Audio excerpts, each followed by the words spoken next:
អាចក្រៅឯងនេះកណ្ដាប់ដៃថៃសានក្រៅពើវត្តកន្ទុយ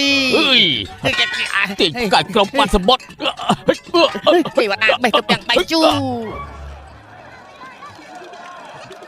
មួយ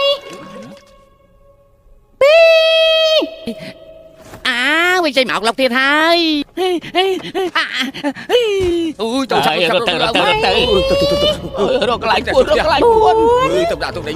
អត់មានកន្លែងពួនទៅពួនកន្លែងណាទៅកន្លែងពួនបានដែរឲ្យទៅពួនចាំពួនមកឆាប់ពួនភ្លាមទៅ7 8 9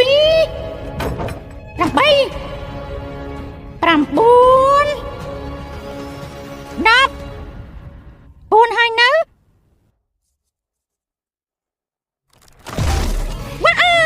អូយ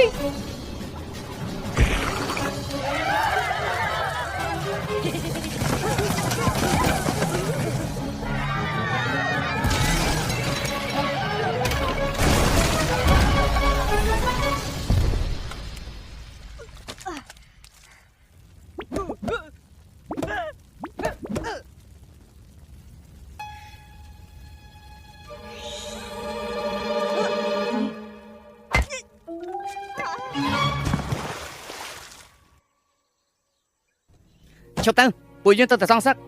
បងធំប៉ុន្តែពួកយើងមិនអាចយកឈ្នះណាចាបានដឹកមកទៅពួកយើងបង្កាត់បាក់បង្ក្រាបមានដើម្បីកម្ចាត់បិសាចបើថ្ងៃនេះរកវិធីមិនបានមិនបាច់ទៅផ្ទះហូបបាយវិញទេបងធំខ្ញុំនឹកឃើញហើយហេប្រាប់ឲ្យយាមផ្លូវចូលមកធ្វើអីហើយពួកយើងអាចដាក់អន្ទាក់បាន